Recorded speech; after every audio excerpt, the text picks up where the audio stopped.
Namaste दोस्तों, मैं Davinder Singh, advocate as well as chartered accountant. Simplifying GST, that has been the mantra over my YouTube channel while explaining various case laws, GST notification, circular provision, etc. Friends, the case we are going to discuss has been judgment on the same case has been delivered by Patna High Court and name of case law is Vihan Networks Limited versus State of Bihar. दोस्तों, case law के facts कुछ इस प्रकार से हैं कि petitioner को एक नोटिस आया था कि अपने अकाउंट्स रिकॉर्ड्स वगैरह सबमिट कराइए कि जो आपने ट्रांसमन में क्रेडिट लिया हुआ है, जो कि था 77,38,250 रुपये का. और ये जो उसको नोटिस आया था कि अब अपने रिकॉर्ड्स वगैरह, अपनी बुक्स ऑफ अकाउंट्स वगैरह जमा करवाइए, ये नोटिस आया था 2 फरवरी 2018 को और उसने इसका रिप्लाई दे दिया था. डिपार्टमेंट उनके रिप्लाई से संतुष्ट नहीं हुआ और उन्होंने एक DRC 1 इशू किया, नोटिस अंडर सेक्शन 73 इशू किया कि हम आपके ऊपर टैक्स, इंटरेस्ट और पेनल्टी लगाना चाहते हैं. टैक्स का अमाउंट वही था 77,38,250 रुपीज़. और जो DRC 1 जारी किया गया वो जारी किया गया 14 सितंबर 2018 को. पिटिशनर का कहना यह है कि उसको शोकोज की कॉपी नहीं मिली और उसको जो कॉपी ऑफ शोकोज नोटिस है वो रिसीव हुई 18 दिसंबर 2018 को. एनीवेज, उसके ऊपर जो ये नोटिस जारी किया गया था DRC 01 as well as notice under section 73, उसके ऊपर डिमांड कंफर्म कर दी गई 77,38,250 एज वेल एज इंटरेस्ट और पेनल्टी जो बनता होगा. टोटल जो डिमांड बनती थी वो उसके ऊपर लगा दी गई 1,02,53,184 रुपये. Figures are not very important but just for the reference I am telling you कि जो नोटिस आया था वो टैक्स अमाउंट का था, पर जब कंफर्म हुआ तो इंटरेस्ट और पेनल्टी भी उसके ऊपर जुड़ गई. पेटिशनर ने इस ऑर्डर के खिलाफ, डिपार्टमेंटल ऑर्डर के खिलाफ अपील फाइल करी अंडर सेक्शन 107. और जो अपील फाइल करी, जैसा कि हम जानते हैं कि सेक्शन 107 में यदि अपील फाइल करनी है तो आपको 10% जो डिस्प्यूटेड अमाउंट होता है उसका जमा कराना होता है ऑफ द टैक्स अमाउंट. और उन्होंने 10% जमा करा के अपनी ये अपील दाखिल कर दी डिपार्टमेंट के सामने. डिपार्टमेंट ने जो डिमांड है, जो अपील में अपलेट अथॉरिटी ने डिमांड को रिड्यूस कर दिया, जो कि ओरिजिनली 77,38,250 रुपीज़ थी, उसको रिड्यूस कर दिया 75 लाख रिड्यूस कर दिया 75,76,852 रुपये. तो लगभग 2 लाख रुपए का रिलीफ मिल गया. तो जो उसकी जो टोटल डिमांड जो विद इंटरेस्ट बन रही थी 1,02,53,184 रुपये, वो भी कंसिक्वेंटली रिड्यूस होकर रह गई 77,38,250 रुपीज़. रीज़न उसका ये है कि पिटिशनर ने 10% पहले जमा करा दिया था और एक 20% और जमा कराया था, जो कि लगभग 17 लाख रुपए था. तो जो फाइनल अमाउंट बच गया था वो बच गया था 77,38,250 रुपये. तो अगर मैं केस के फैक्ट्स को रिट्रेट करूं, ओरिजिनली नोटिस आया कि आपके ऊपर 77 लाख रुपए हैं, विद इंटरेस्ट 1,02,00,000 की डिमांड कंफर्म हुई और बाद में वो अपील में गया, अपील में 2 लाख रुपए रिड्यूस हो गई. अब क्या रेमेडी बचती है पिटिशनर के पास?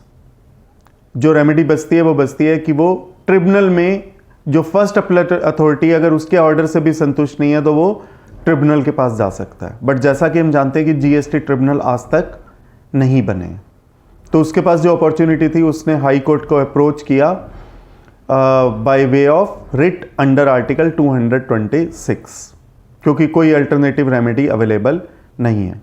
और जो उसको हाई कोर्ट के पास जाने की ये ज़रूरत पड़ी वो इसलिए पड़ी क्योंकि 2023 में जनवरी वाले महीने में डिपार्टमेंट का रिकवरी ऑर्डर आ गया था कि आपसे हमने रिकवरी प्रोसीडिंग के लिए उनका ऑर्डर आ गया था कि आप पैसे जमा कराइए 27 जनवरी 2023 तक.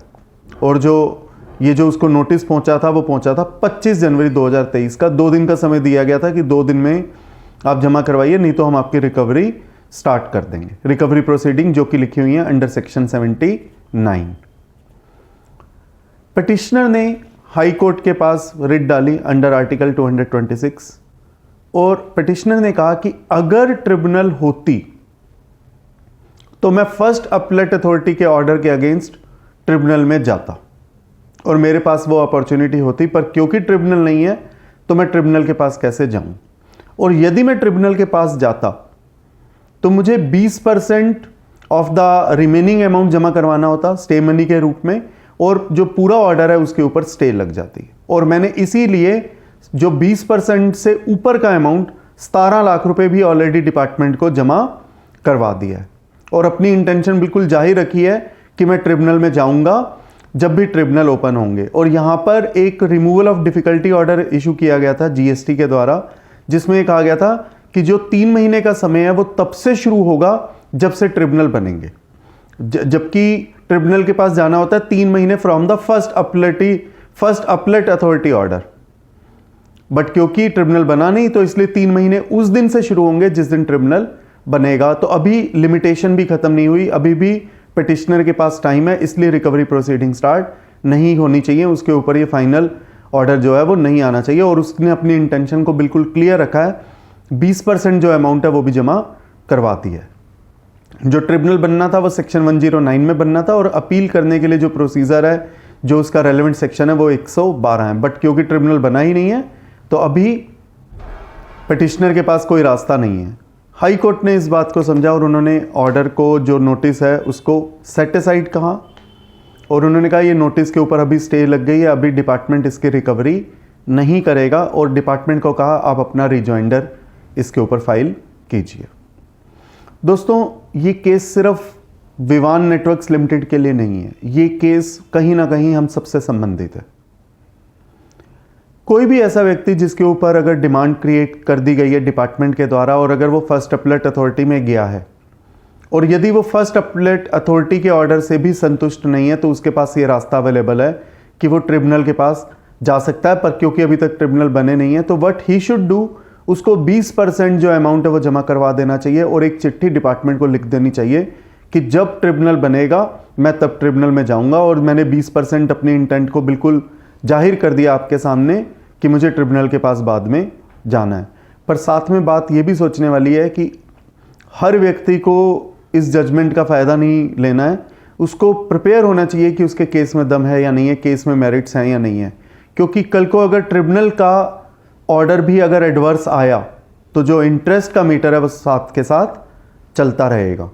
तो काफ़ी सोचकर डिसीजन लेना चाहिए कि आपको ट्रिब्यूनल की वेट करनी है या नहीं करनी। पर हाँ, कम से कम एक रास्ता आपके पास अवेलेबल ज़रूर है कि आप 20% जमा करा के एक चिट्ठी लिखकर आप ये कह सकते हैं कि आपके ऊपर बाकी जो है वो रिकवरी प्रोसीडिंग अभी स्टार्ट नहीं की जानी चाहिए, और ऑर्डर जो है वो अभी एक तरीके से फाइनलिटी अचीव नहीं किया है।